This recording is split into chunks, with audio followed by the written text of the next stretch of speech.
ଆରେ ସେ ମାଷ୍ଟର ମୋତେ ପାଠ ଦେଇଥିଲା ଯାଉଛି ଆଉ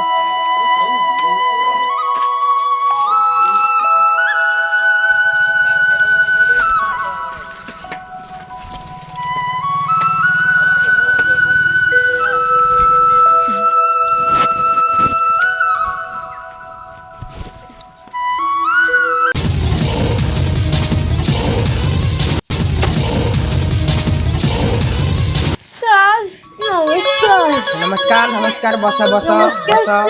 अरे पुओ डांग ए पुओ डांग ए पुओ डांग डांग बापा डांग एते दिन तुम आगे था अति भक्ति चल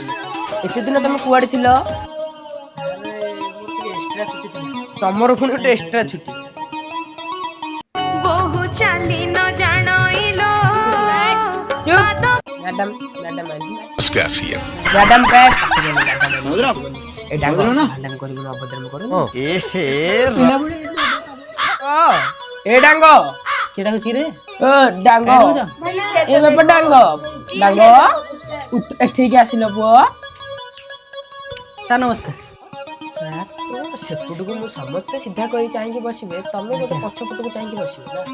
और छुट्टी सरीगला तुम बही पत्र कहीं कौन तुम सेपटू चाहिए बस कौन पाठ कर मत आगे देखा सर मु बइबा सेठी कहीं आम देखे कौन पाठ कर तुम ऊपर हम हां इधर पुका बही मोर तुम बहीटा आज्ञा सर तुम बही का ना कौन लिखाई छी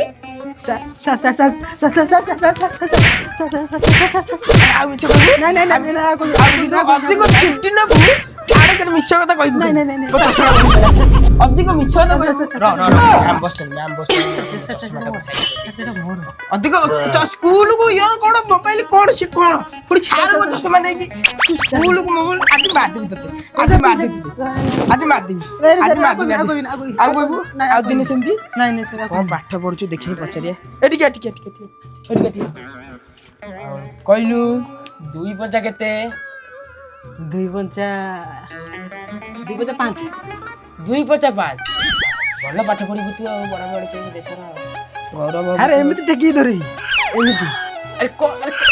सर देसु मैम मोसन गोटे चेष्टा कर मैम हमर गोटे भल शिक्षक मैम तुम भल साहित्य पढाइ ना नहीं नाम बहि जाननाती बाजी मैम को पाठ हल्ला पाठ हला तमे गोटे कथा को मते ठीक आसिल ए डांगो ले तम पो गलु पाठ पत्र मन लागु गलु कहलु যদি 5 किलो हरड़ डाली 50 जन लोक खाइबे ताले 70 जन लोक केते किलो हरड़ डाली खाइबे 15 कि 15 खाइबे केमिति से 10 रे 5 मिले बोधे 15 10 हां तरे 15 केमिति हैला 10 5 15 को भविष्य पर आ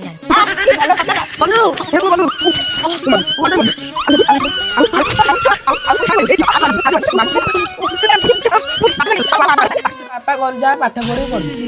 जा देश तमे गढिबो जा सेठी बो मुतुरा को गला टे राखी देई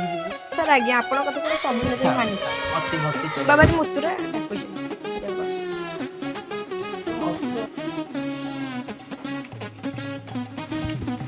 प्रिया पटा आग तमे पुणी गई आसिलो मु मुतुरा को डाकिली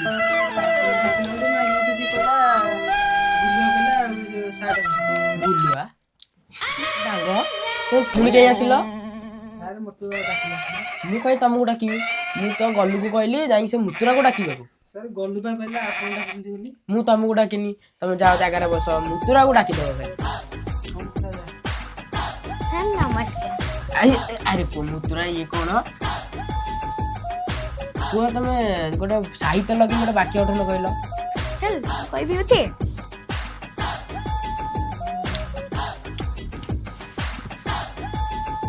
चल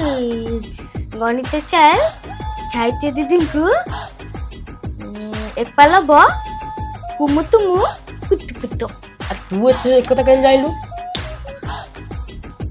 ଗଣିତ ଗଣିତ ସାର୍ ଶ୍ରୀ ଶ୍ରୀ ଗଣିତଜ୍ଞ ଭଞ୍ଜ କିଶୋର ବାଳ ଆମ ସାହିତ୍ୟ ଦିଦିଙ୍କୁ ଆଇ ଲଭ୍ ୟୁ କହିଥିଲେ। ଆରେ ତମର ତ ପାଠ ସାଠ କିଛି ନାହିଁ। ମୁଁ ତାଙ୍କୁ କେତେବେଳେ କଣ କହିଲି? ମିଛ କଥା ମୋ ନାଁରେ ସାର୍ ନାଁରେ ବିଷୟ କୁହନ୍ତି।